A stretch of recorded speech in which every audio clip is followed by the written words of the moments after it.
ನಮಸ್ಕಾರ ಆತ್ಮೀಯರೇ, ಹೇಗಿದ್ದೀರಾ? ಇವತ್ತು ನಾನು ನಿಮಗೆ ಕೆಲವೊಂದು ಕನಸುಗಳು ಬಿದ್ದರೆ ನಮಗೆ ಅಪಾಯ ಕಾದಿದೆ ಅಂತ ಅರ್ಥ. ಹಾಗಾದರೆ ಅದು ಯಾವುದು ಅಂತ ಈಗ ತಿಳ್ಕೊಳ್ಳೋಣ.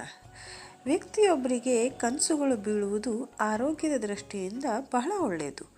ಒಂದು ವೇಳೆ ನಿಮಗೆ ಕನಸುಗಳೇ ಬೀಳದಿದ್ದರೆ ನೀವು ಮಾನಸಿಕ ಸಮಸ್ಯೆಗೆ ತುತ್ತಾಗ್ತಿರಬಹುದು ಎಂದರ್ಥ. ಸುಪ್ತ ಚೇತನದ ಹಲವು ವಿಚಾರಗಳು ಕನಸುಗಳಾಗಿ ನಮ್ಮ ಮುಂದೆ ಬರುತ್ತೆ. ಹೀಗಾಗಿ ನಮಗೆ ಬೀಳುವ ಒಂದೊಂದು ಕನಸುಗಳು ಒಂದೊಂದು ಅರ್ಥವನ್ನು ತಿಳಿಸುತ್ತೆ. ಕನಸುಗಳೆಂದರೆ ಬರೀ ಆ ದಿನಕ್ಕೆ ಬೀಳುವ ಅರ್ಥಹೀನ ಚಿತ್ರಗಳಲ್ಲ. ಒಂದೊಂದು ಕನಸುಗಳಿಗೂ ಒಂದೊಂದು ಅರ್ಥವಿರುತ್ತೆ. ಆ ಒಳಾರ್ಥಗಳ ಅರಿತರೆ ನಮಗೆ ದೈನಂದಿನ ಕೆಲಸ ಕಾರ್ಯಗಳು ಸುಲಭವಾಗುತ್ತೆ. ಇನ್ನು ನಮಗೆ ಒಮ್ಮೊಮ್ಮೆ ಅರ್ಥವೇ ಆಗದಂಥ ಕನಸುಗಳು ಕೂಡ ಬೀಳುತ್ತೆ. ನೀವು ಅದೆಷ್ಟೇ ನೆನಪು ಮಾಡಿಕೊಂಡ್ರೂ ಅದು ನೆನಪೇ ಆಗೋದಿಲ್ಲ. ಹಾಗೆ ಅದಕ್ಕೊಂದು ಅರ್ಥ ಕೂಡ ಇರೋದಿಲ್ಲ. ಆದರೆ ಮತ್ತೆ ಕೆಲವು ಕನಸುಗಳು ನಿಮಗೆ ನೆನಪಲ್ಲಿ ಉಳಿಯುತ್ತೆ. ಆದರೆ ಅದರ ಭಯಾನಕತೆಯಿಂದ ನೀವು ನೆನಪು ಮಾಡಿಕೊಳ್ಳಲು ಕೂಡ ಇಷ್ಟಪಡೋದಿಲ್ಲ. ಹಾಗಾದರೆ ಯಾವೆಲ್ಲ ಕನಸುಗಳ ಹಿಂದೆ ಯಾವ ರೀತಿಯ ಅರ್ಥವಿದೆ? ಕನಸಿನಲ್ಲಿ ಯಾವ ವಸ್ತುಗಳು ಕಂಡ್ರೆ ಅದರ ಹಿಂದಿರುವ ಅರ್ಥವಾದರೂ ಏನು? ಇದಕ್ಕೆ ಕಾರಣವೇನು? ಮುಂದೆ ಏನು ಸಂಭವಿಸಬಹುದು ಎಂಬುದನ್ನು ಈಗ ತಿಳ್ಕೊಳ್ಳೋಣ. ಕನಸಿನಲ್ಲಿ ಹಲ್ಲು ಉದುರುವುದು.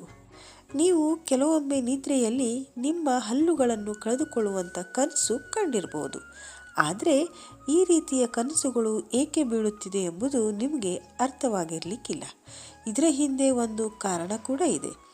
ನಿಮಗೆ ಹಲ್ಲು ಮುರಿದು ಹೋಗುವ ಅಥವಾ ಬೀಳುವ ಕನಸು ಬಿದ್ದರೆ ನಂಬಿಕೆಗಳ ಪ್ರಕಾರ ಇದು ಮುಂದೆ ಸವಾಲಿನ ಪರಿಸ್ಥಿತಿ ಎದುರಾಗುವ ಸೂಚನೆ ಇರಬಹುದು. ಅಥವಾ ನಿಮ್ಮ ಪ್ರೀತಿ ಪಾತ್ರರಿಗೆ ಯಾವುದಾದರೂ ಸಮಸ್ಯೆ ಎದುರಾಗಬಹುದು ಎಂಬ ಸೂಚನೆ ಕೂಡ ಇರಬಹುದು. ಇಲ್ಲವೇ ನಿಮಗೆ ನೋವಿನ ದಿನಗಳು ಬರಬಹುದು ಅಂತ ಆಗಿರಬಹುದು. ಎರಡನೇದಾಗಿ ಹಾವು ಅಥವಾ ವಿಷಕಾರಿ ಜಂತುಗಳು ಕನಸಿನಲ್ಲಿ ಬರೋದು. ಸಾಮಾನ್ಯವಾಗಿ ಈ ರೀತಿಯ ಕನಸುಗಳು ಬೀಳುವುದನ್ನು ನಾವು ಕೇಳಿರ್ತೇವೆ.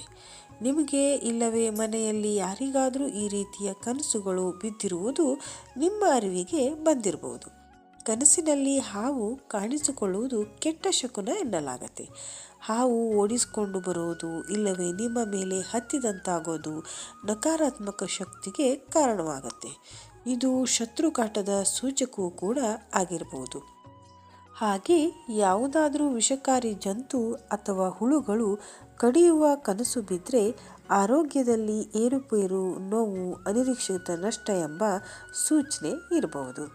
ಮೂರನೇದಾಗಿ ನೀರಿನಲ್ಲಿ ಮುಳುಗುವುದು ಅಥವಾ ಬೆಟ್ಟದಿಂದ ಬೀಳುವುದು. ಸಾಮಾನ್ಯವಾಗಿ ನೀರಿನಲ್ಲಿ ನೀವು ಮುಳುಗಿದಂತೆ ಅಥವಾ ಎತ್ತರದ ಪ್ರದೇಶದಿಂದ ಬಿದ್ದಂತೆ ಕನಸು ಬಿದ್ದರೆ ಇದು ಅಪಶಕುನವಂತೆ. ಇದು ಕಠಿಣ ಪರಿಸ್ಥಿತಿಗಳಿಗೆ ನೀವು ಎದುರಲಾಗಿದ್ದೀರಿ ಎಂಬ ಸೂಚಕವಂತೆ. ಅದರಲ್ಲೂ ನಿಮ್ಮ ಆರ್ಥಿಕ ಪರಿಸ್ಥಿತಿಗಳು ನಿಮ್ಮನ್ನು ಕಟ್ಟಿ ಹಾಕಲಿವೆ ಎಂಬುದನ್ನು ಸೂಚಿಸುತ್ತೆ. ನಾಲ್ಕನೇದಾಗಿ ಗೂಳಿ ಅಥವಾ ಪ್ರಾಣಿ ಓಡಿಸಿಕೊಂಡು ಬರೋದು.